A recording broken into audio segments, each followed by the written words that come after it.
Ya, Assalamualaikum warahmatullahi wabarakatuh.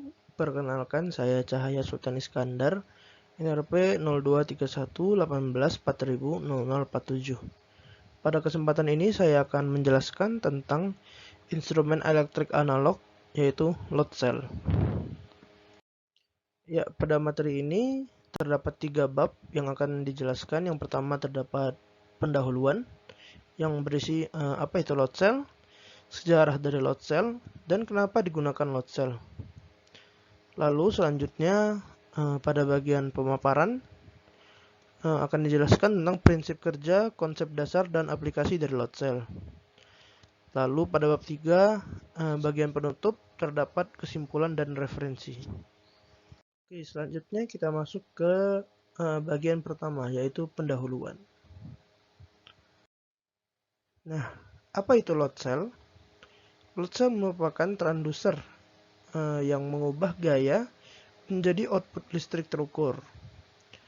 Meskipun terdapat banyak jenis load cell, strain gauge load cell merupakan tipe yang paling umum digunakan.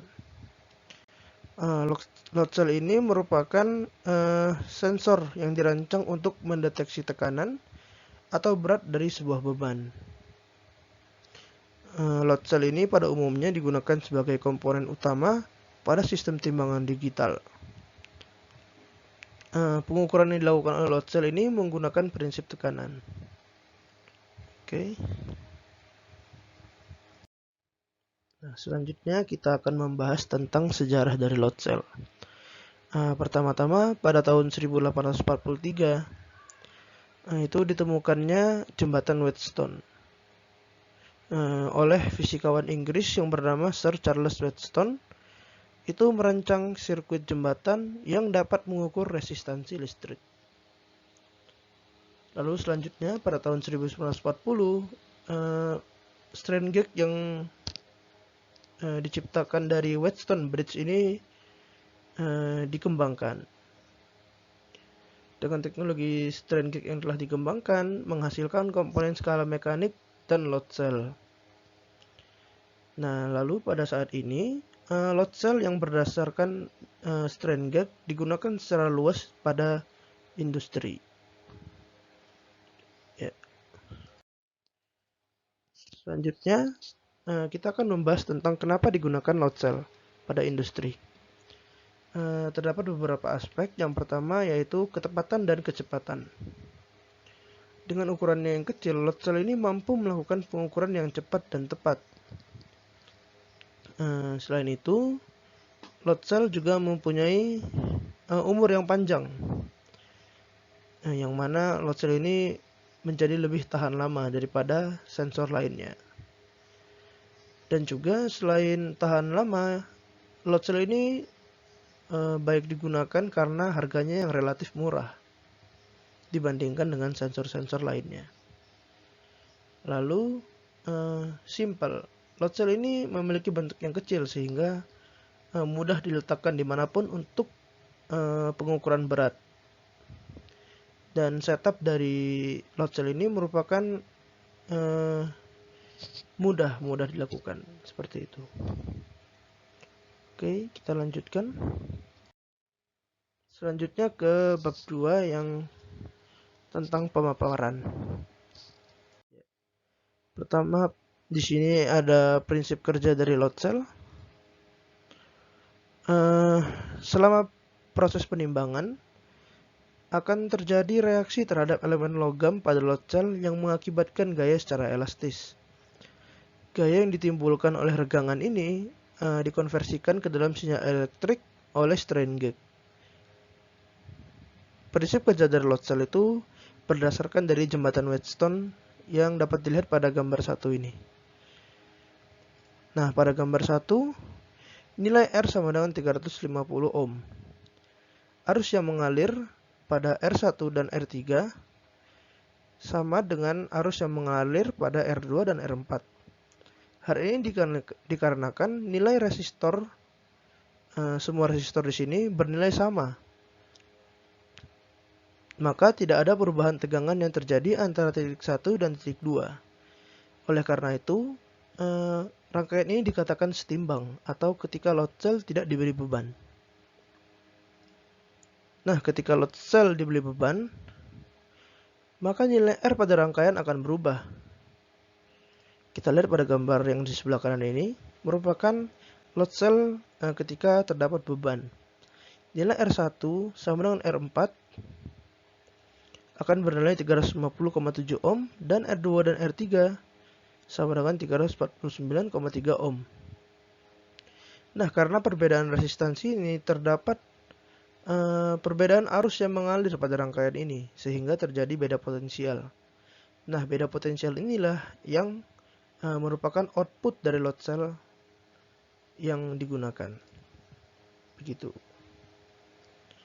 Untuk menghitung output dari load cell digunakan konsep dasar jembatan Wheatstone yang akan dijelaskan pada slide selanjutnya.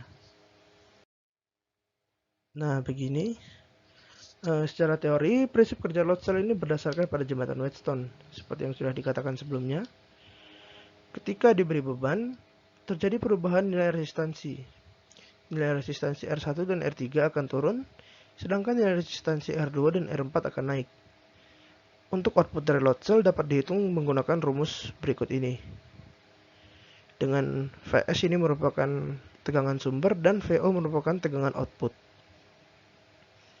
Di sini digunakan tegangan sumber sebesar 10 volt. Lalu didapatkan hasil tegangan output sebesar 2 mV. Tegangan sebesar 2 mV ini merupakan tegangan yang sangat kecil. Maka setelah dari load cell ini, tegangan ini akan dialirkan ke amplifier atau pembesar tegangan, yang lalu akan dimasukkan ke pin ADC dari microcontroller. ADC sendiri merupakan singkatan dari analog digital converter. Nah, karena load cell ini outputnya berupa analog, maka dia membutuhkan converter ke digital untuk membaca nilai beban yang terdapat pada load cell, seperti kilogram, gram, atau ton, seperti itu. Nah, selanjutnya masuk kepada aplikasi dari load cell. Penggunaan load cell di sini kita ambil contoh pada SPBE atau SPBG. SPBE sendiri itu merupakan singkatan dari stasiun pengisian bulk LPG. Di sini dapat kita lihat tabung-tabung LPG yang biasa kita pakai. Cara kerjanya, pertama-tama tabung gas kosong beratnya akan diinput oleh operator. Input tabung gas kosong itu akan diberikan kepada controller mesin karosel pengisi tabung gas ini. Ini merupakan karosel pengisi gas LPG. Dia menerima input berupa berat tabung gas kosong. Lalu ketika tabung gas kosong masuk ke dalam karosel ini, karosel ini akan mengisikan gas LPG sebanyak 5,5 kg. Jadi misalkan input tabung gas kosong ini sebesar 7 kg, maka output dari karosel ini akan menimbang sehingga beratnya 13,5 kg. Ya, begitu ya. Jadi pertama tabung gas akan ditimbang, di sini terdapat load cell. Nah, lalu di sini di layar ini akan muncul 7 kg seperti itu. Lalu akan mengisi hingga beratnya 13 kg, 13,5 kg, yaitu bertambah sebanyak 5,5 kg. Lalu ketika isinya sudah tepat, maka karosel akan membuang tabung gas ini untuk ke proses selanjutnya, begitu.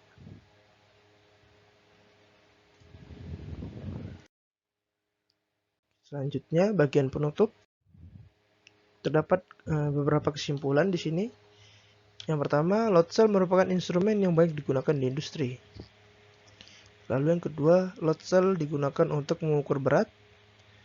Lalu yang ketiga, load cell menggunakan prinsip dasar jembatan Wheatstone. Yang keempat, load cell memiliki rata-rata output 1,0 plus minus 0,15 mV dan memiliki presisi 0,05%. Dan ini merupakan referensi yang digunakan untuk materi ini. Oke, sekian dari saya. Terima kasih. Apabila ada kesalahan mohon dimaafkan. Wassalamualaikum warahmatullahi wabarakatuh.